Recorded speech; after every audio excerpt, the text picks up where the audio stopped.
The gears of Gearford were never still, and on the night the mechanical masquerade rolled into town, they seemed to sing in anticipation.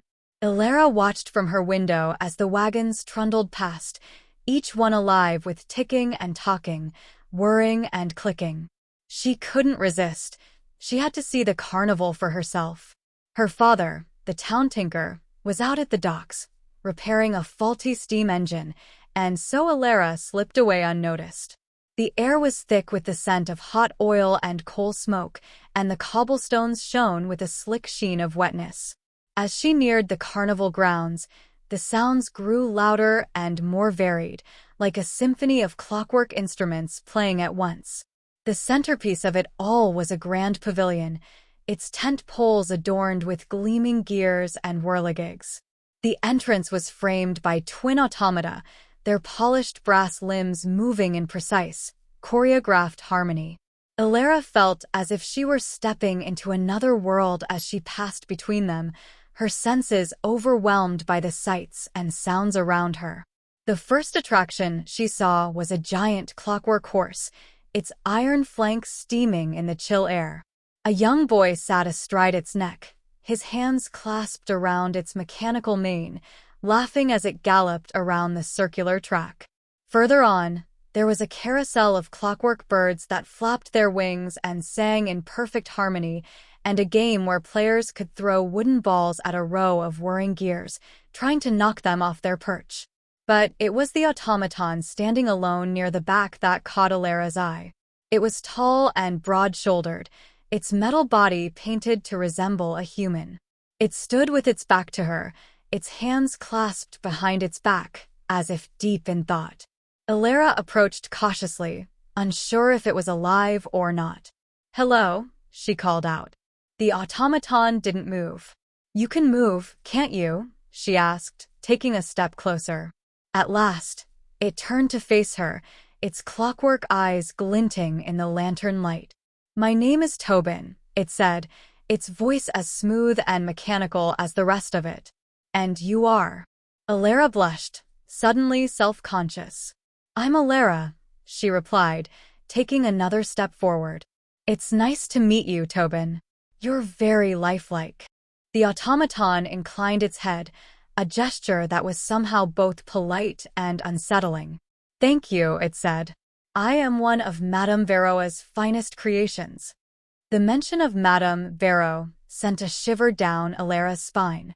She had heard stories about the mysterious owner of the mechanical masquerade, stories that painted her as both a genius and a madwoman. Some said she was a sorceress, others claimed she had stolen the secrets of alchemy. Whatever the truth, there was something about her that made people whisper behind their hands. "Why does everyone say such strange things about her?" Ilara asked, suddenly curious. Tobin hesitated for a moment, as if considering how much to reveal. "Madame Vero is a woman of many secrets," he finally said. "Some say she's immortal, others believe she commands the spirits of the machine. But I know the truth." Ilara leaned in, her heart racing with anticipation. "What is it?" she whispered. "You can trust me." The automaton looked into her eyes, and for a moment, Ilara thought she saw something human behind the clockwork mask. "The truth is," Tobin said, "that Madame Vero is the key to the carnival's magic. If you want to know what makes the mechanical masquerade so special, you must find her." With that, he turned away, leaving Ilara standing alone amidst the whirring gears and clicking cogs. As she wandered through the carnival, Ilara couldn't shake the feeling that Tobin's words were more than just a clue. They were a warning. Whatever secrets Madame Vero was hiding, they were powerful enough to change everything. And Ilara had to find her, before it was too late. The night wore on, and the lanterns began to flicker and dim. Shadows danced across the canvas walls, stretching and twisting like dark tendrils. Ilara couldn't help but feel that time was running out. She had to find Madame Vero before dawn broke and the magic of the mechanical masquerade faded away forever. With a deep breath, she steeled herself and made her way toward the carnival center, where she knew she would find the grand pavilion. Its tent poles loomed above her, each one adorned with a gleaming gear or whirligig, casting eerie shadows on the ground.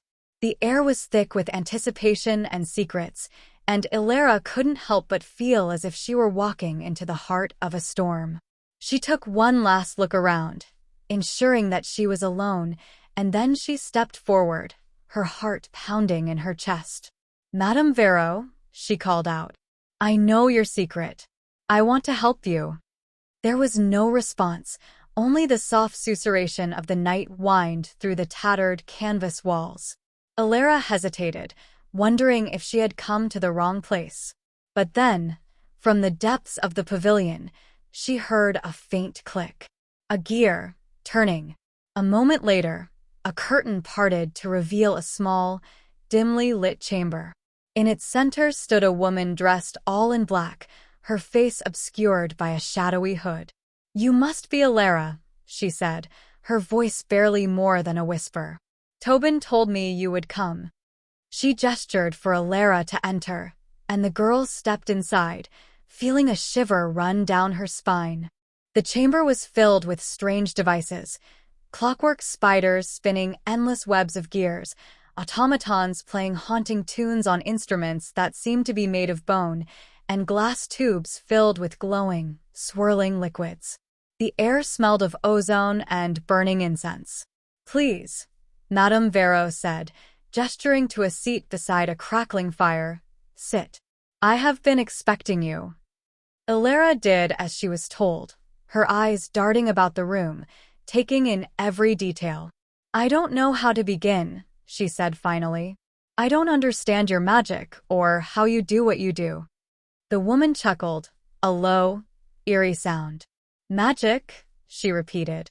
"I am no sorceress, child. The power I wield comes not from spells or incantations, but from the machines I create. I harness the energy of the machine spirit and bind it to my will." She paused, considering her next words. "But you already knew that, didn't you? Tobin told you everything." Ilara felt a blush creep up her cheeks. "Yes, but I wanted to hear it from you." The woman smiled, revealing teeth stained yellow by tobacco. "Very well," she said. "I will teach you my secrets if you are willing to learn. But know this, once you have mastered my craft, there is no turning back. The machine will become a part of you, and you will be bound to it for as long as you live." Ilara took a deep breath and nodded. "I'm ready," she said. "Teach me." As the hours passed, Madame Vero sat beside her, patiently explaining the intricacies of the machine spirit and how to bind it to one's will. Ilara listened intently, her eyes growing wider with each new revelation. At last, when the first rays of dawn began to streak the sky, the woman stood and gestured for Ilara to follow her out of the chamber. They emerged into the carnival, which was already beginning to stir with life. Vendors were setting up their carts, and performers were readying themselves for the day's shows. "You have done well," Madame Vero said, her voice barely above a whisper. "Now it is time for you to choose your path. You may remain here and continue to learn from me. Or, if you wish, you may leave and take your skills with you into the world." Ilara hesitated, feeling torn in two.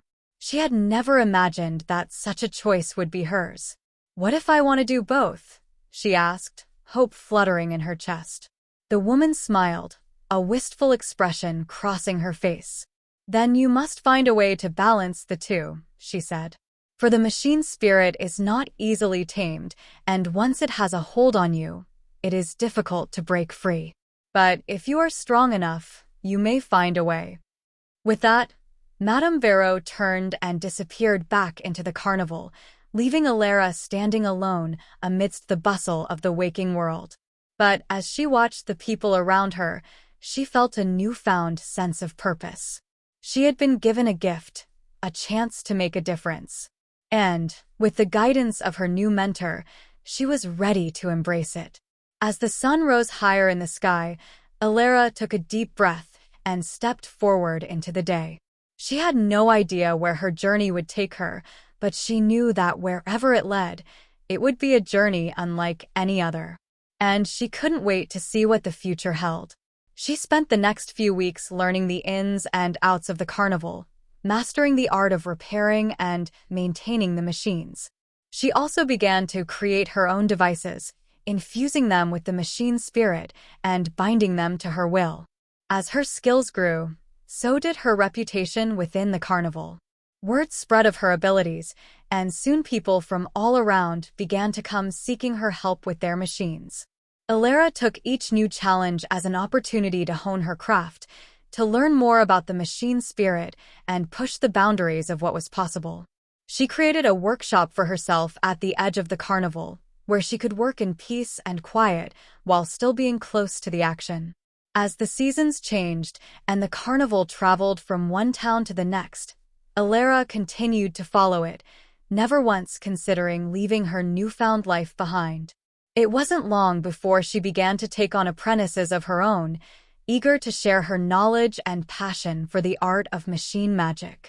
She taught them not only the technical aspects of repair and maintenance, but also the importance of respecting and understanding the machine spirit. Over the years, Elara watched as her students went out into the world, spreading her teachings and carrying on her legacy. As for her own path, she remained true to her word. She never fully left the carnival behind, continuing to work with and learn from the machines even as she traveled the world, exploring new cultures and experiencing all that life had to offer. And as she did so, she could feel the machine's spirit guiding her, whispering in her ear, urging her ever onward. For Elara had found her purpose, and there was no turning back now. The carnival was in her blood, and the machines were her destiny. Thank you for watching this video. I hope you enjoyed it.